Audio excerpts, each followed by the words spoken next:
उपासना समर्पण योग अध्याय 5 डे 11। अभी तक गुरुदेव हमें बता रहे हैं गुरु की महिमा और साथ में ये भी बता रहे हैं कि आध्यात्मिक प्रगति का जो कल्प वृक्ष है वो समर्थ गुरुओं और समर्थ शिष्यों के अभाव में कुम्हलासा गया है। तो आगे आइए उसके आगे पढ़ते हैं। यदि आत्मविज्ञान का महत्व समझा जाए और उसे दिशा में बढ़ने का साहस किया जाए तो साथ ही साथ इतना और भी होना चाहिए कि श्रद्धा विश्वास बनाए रहने बढ़ते चलने वाले आधार को भी किसी प्रकार उपलब्ध कर लिया जाए। तो किसी निर्धारित नियुक्त गुरु के अभाव में अपनाई गई गतिविधियों के संबंध में संशय ही बना रहता है। व्यक्तियों के कथनों के और ग्रंथों के उल्लेखों में असाधारण अंतर और भारी मतभेद माना जाता है। उनकी जितनी अधिक टटोल की जाए उतना ही संदेह बढ़ेगा। किसे सही किसे गलत माना जाए, इसमें तर्क भी कुछ काम नहीं देते। श्रद्धा को संशय खा जाता है। तो ये कहते हैं कि गुरुदेव की जैसे आत्मविज्ञान का जो हमारा महत्व है उस हमने पहले भी समझाया गुरुदेव ने कि उसको समझा जाए तो उसकी दिशा में बढ़ने के लिए सबसे पहले तो साहस होना चाहिए कि हाँ हम उसी रास्ते में पढ़ेंगे। जैसे पहले गुरुदेव ने बोला धारा के विरुद्ध बहने वाली बात है। जब हम आत्मज्ञान की तरफ बढ़ते हैं तो जो जनसर धारण है वो तो आत्मज्ञान की तरफ नहीं बढ़ रहा, वो भौतिकता की तरफ बढ़ रहा है। तो उस भौतिकता को छोड़कर अपने आत्मज्ञान की तरफ बढ़ना यानी अपनी धारा से विरुद्ध बहने वाली बात है। तो उसके लिए साहस चाहिए। हजारों लोग उंगली उठाएंगे, हास्यप्रद आपके ऊपर हंसेंगे, आपको गिराने की कोशिश करेंगे, भटकाने की कोशिश करेंगे, लेकिन आप दृढ़ संकल्प लेके चलेंगे तो आपका साहस बना रहेगा, तभी आप इस रास्ते पे चल पड़ेंगे। लेकिन सिर्फ साहस बने रहने से काम नहीं चलेगा। गुरुदेव आगे कहते हैं कि श्रद्धा और विश्वास भी होना चाहिए। आपको ये विश्वास होना चाहिए कि जिस रास्ते पे हम चल रहे हैं वो रास्ता हमें ऐसी मंजिल पर पहुंचाएगा जो कि बहुत सुखद है, जो कि हमारे जन कल्याण के लिए अच्छी है, जो हमारे मनुष्य जीवन के उद्देश्य के सार्थक है और हमारे मनुष्य होने का हमारा कर्तव्य पूरा करती है। तो उसलिए और दूसरी बात है श्रद्धा होनी चाहिए। श्रद्धा किसके प्रति कि जिसके सहारे आप इस रास्ते पे चले हैं, आपका गुरु है, आपकी जो भी आपका रास्ता दिखा रहा है आपको, उसके प्रति श्रद्धा होनी चाहिए कि ये जो भी है वो जिसके ऊपर हम डिपेंड कर रहे हैं वो हमें पूरी तरह से हमारा साथ देगा, हमें गिरने नहीं देगा और हमें चलाकर ही आगे अपनी मंजिल तक पहुंचाएगा। ये श्रद्धा भी होनी चाहिए, विश्वास होना चाहिए। किसी निर्धारित नियुक्त गुरु के अभाव में अपनाई गई गतिविधियों के संबंध में संशय ही बना रहता है, क्योंकि अगर आपका कोई गुरु नहीं है तो आपको कहाँ से मिल रहा है ये ज्ञान? व्यक्ति के कथनों से मिल रहा है, किसी ग्रंथ के उल्लेख को पढ़ लिया। अब ग्रंथ को गीता तो सबने पढ़ी है, मगर गीता का अर्थ कितनों ने जाना है और वो अर्थ के बाद भी उसका सच्चा अर्थ कितनों ने जाना है। भाई आप एक लाइन पढ़ लें गीता की कि इसमें भक्ति योग, ज्ञान योग है, इसमें कर्म योग है, लेकिन भक्ति होती क्या है असलियत में, कर्म होता क्या है असलियत में, ज्ञान होता क्या है असलियत में, इस बात को समझने का 10 लोगों से पूछेंगे तो 10 लोग अलग अलग आंसर देंगे। और अगर 10 लोगों का अलग अलग आंसर होगा तो आप संशय में पड़ जाएंगे कि किसका आंसर ज्यादा ठीक है। उसको जितना और टटोलेंगे उतना ही संशय और बढ़ता जाएगा, किसको सही माने किसको गलत माने। तो ये इस संशय में रहते हुए इंसान को का श्रद्धा और विश्वास डिग जाएगा, और जब श्रद्धा और विश्वास डिग जाएगा तो आपके आत्मविज्ञान का जो रास्ता है वो संभव नहीं रहेगा, उसमें गिरने का डर रहेगा, उसमें उसको छूटने का डर रहेगा। तो इसलिए गुरुदेव कहते हैं कि ये सब चीज़ों का होना ज़रूरी है। इसके साथ साथ एक निर्धारित नियुक्त गुरु भी होना चाहिए, किसी एक को तो मानना ही पड़ेगा। इसमें तर्क भी कुछ काम नहीं देते, श्रद्धा को संशय खा जाता है। ये बहुत बड़ी बात है कि अगर हम तर्क वितर्क करने लगे, नहीं उसकी बात अच्छी है इसलिए अच्छी है क्योंकि उसने ऐसा बोला, और नहीं दूसरे की बात गलत है इसलिए गलत है कि उसने ऐसा बोला। तो जब हम ऐसा बार बार सोचते हैं तो अपने मन में भी डाउट क्रिएट होते हैं। हर तरह से हमें आंसर नहीं मिलता है, बहुत जगह पे बड़े डाउट होंगे, कई जगह पे छोटे डाउट क्रिएट होंगे, और अगर ये होंगे तो जो हमारी श्रद्धा है, जिस प्रोसेस पे हमें विश्वास करके हम बढ़ रहे हैं, उसको हमारे शक की निगाह से देखने लगेंगे कि हम ठीक रास्ते पे चल नहीं रहे हैं। अपने जो भी हम प्रोसेस कर रहे हैं उस प्रोसेस पर संशय होने लगेगा कि हमने कहीं गलत रास्ता तो नहीं पकड़ लिया और गलत तो नहीं समझ लिया। तो ये अगर मन में संशय आ गया तो फिर श्रद्धा भक्ति हमारी खत्म हो जाती है। फलतः अनिश्चय की मनस्थिति बनी रहती है। एक क्रम अपनाने दूसरे को छोड़ने का सिलसिला चलता रहता है।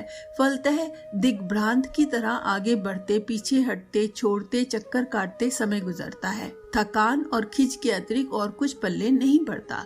इस चक्रव्यूह से निकलना उन्हीं के लिए संभव हो सकता है जो आत्मिक प्रगति की दिशा में सुनिश्चित विधि व्यवस्था अपनाकर उसे श्रद्धा और दृढ़ता के साथ अविच्छिन्न रूप से अपनाए रह सके। इसके लिए फिर गुरुवरण की आवश्यकता अपनी अनिवार्यता सिद्ध करती हुई सामने आ खड़ी हुई है। तो गुरुदेव ने कितनी अच्छी तरह समझाया कि गुरु की अनिवार्यता क्यों है।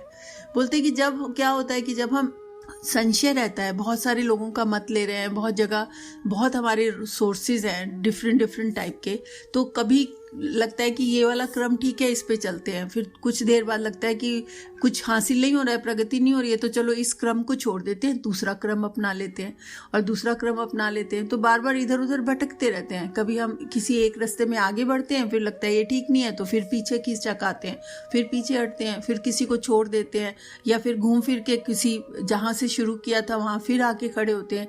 तो समय गुजरता जाता है और इससे क्या होता है कि थकान और खिंच आने लगती है मन में कि अरे कुछ हासिल नहीं हो रहा, हम ऐसे ही चले जा रहे हैं और कुछ हम निश्चय तक नहीं पहुंच पा रहे।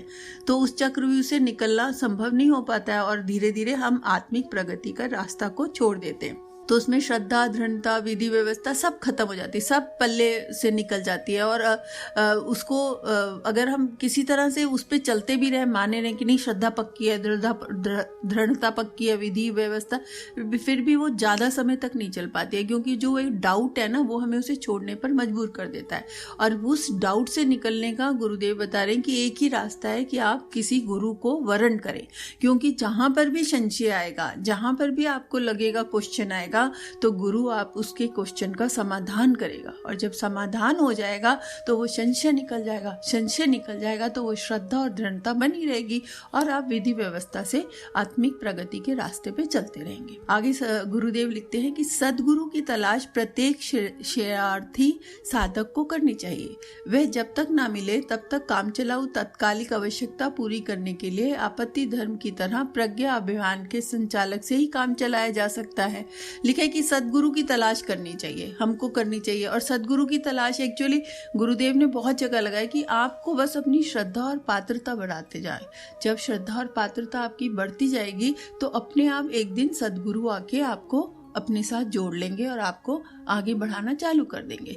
तो लेकिन उसके लिए श्रद्धा और पात्रता बढ़ाते ही रहना है, लगातार कम नहीं करना है, क्योंकि जब हमारी पात्रता उस लेवल तक पहुंचेगी जहां पर सदगुरु को लगेगा कि आगे अब ये चलने के लिए तैयार है, इसका डिवोशन पूरा है, इसकी श्रद्धा पूरी है, इसकी दृढ़ता पूरी है, जैसे तभी वो आगे हमको आके मिलेंगे। भागीरथ ने कितने वर्ष तक, उनके पूर्वजों ने बहुतों ने करा था ये तप कि उनके सारे लोगों को मोक्ष मिल जाए, लेकिन नहीं किसी का पूरा हुआ। मगर भागीरथ की दृढ़ता का परीक्षा भगवान शिव ने कितने साल तक किया। और जब उन्हें लगा कि अपने संकल्प में बंधित है, तब उन्होंने डिसाइड किया कि मुझे भागीरथ को प्रसन्न होकर उसको वरदान देना ही है। तो उसी तरह भगीरथ की तरह हमारा अविचल होना चाहिए, माँ पार्वती की तरह हमारे अविचल श्रद्धा होनी चाहिए। कितने साल उन्होंने तप किया कि भगवान शिव उनको पति के रूप में मिले। तब एक दिन उन्होंने अपनी तपस्या तोड़ी, अपना काकीपन तोड़ा और माँ पार्वती को अपनाया।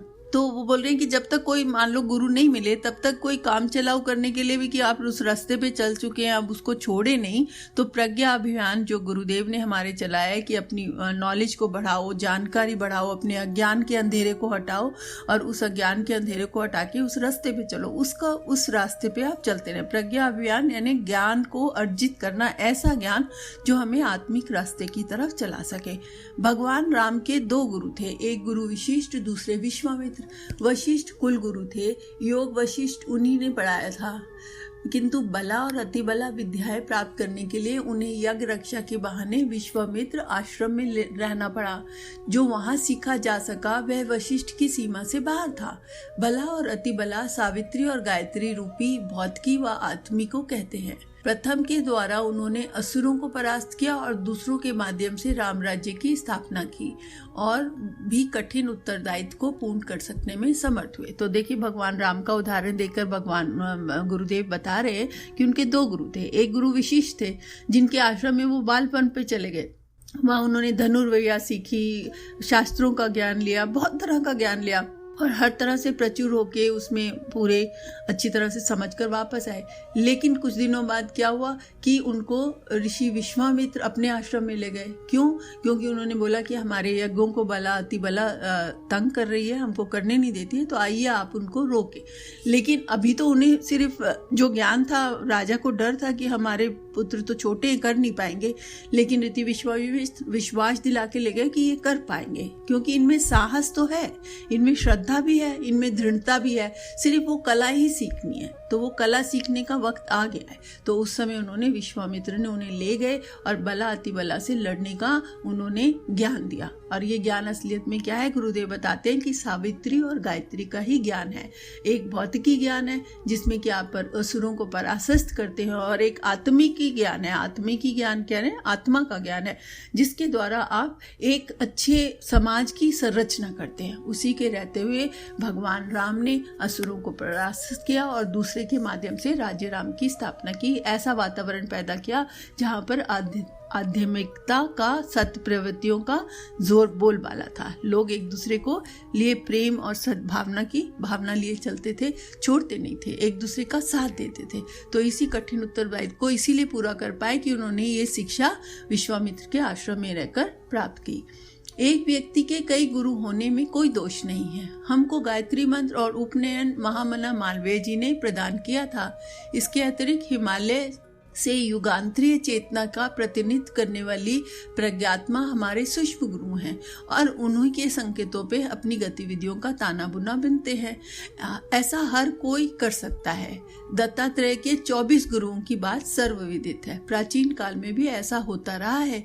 इसकी असंख्य साक्षियां विद्यमान हैं। तो गुरुदेव यहाँ बता रहे हैं कि ऐसा नहीं है कि हमने गुरु की तलाश करते रहे और वो एक गुरु को ही अपनाना है, क्योंकि यहाँ पर हमें पहले गुरुदेव ने बताया कि गुरु की तलाश करें, लेकिन जब तक गुरु नहीं मिल रहा है तब तक प्रज्ञा अभियान को अपना गुरु मानकर चले। तो एक से अधिक गुरु हो सकते हैं। और अपना उदाहरण देके उन्होंने कह रहे हैं कि महामना मालवीय जी ने उन्हें गायत्री मंत्र का और जनेऊ का उनका वो करा था संस्कार। तो वो करा था कि आप गायत्री मंत्र फूका था उनके कान में।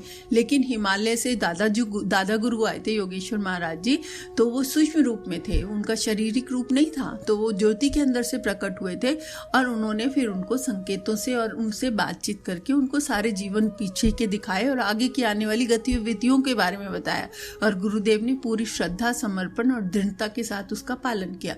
उसका पालन करने से कारण क्या हुआ कि दादा गुरु का तो नाम उज्जवल हुआ ही, लेकिन गुरुदेव जो कि साधारण परिवार के साधारण मतलब एक वो अगर नहीं जाते इस रास्ते पे तो वो गीता पाठ ही करते रहते अपने पिताजी की तरह। लेकिन आज उन्होंने इतना बड़ा गायत्री परिवार शुरू कर दिया, इतने बड़े युग निर्माण का संकल्प धारण कर लिया और उसको चला दिया, जिसमें करोड़ों लोग जुड़े हुए हैं।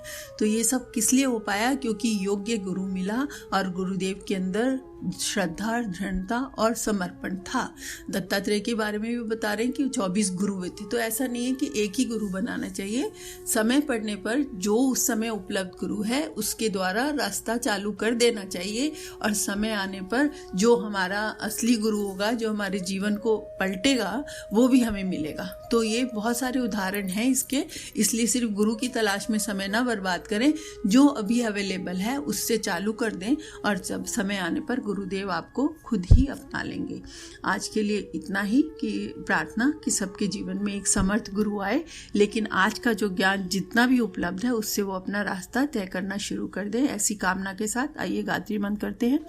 ओम भूर्भुवः स्वः तत्सवितुर्वरेण्यं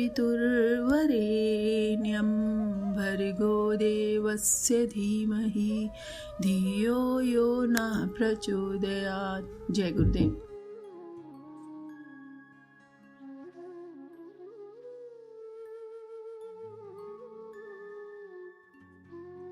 हमारे YouTube चैनल को सब्सक्राइब करें और बेल आइकन को दबाकर ऑल पर क्लिक करें ताकि नोटिफिकेशंस आपको मिलती रहें।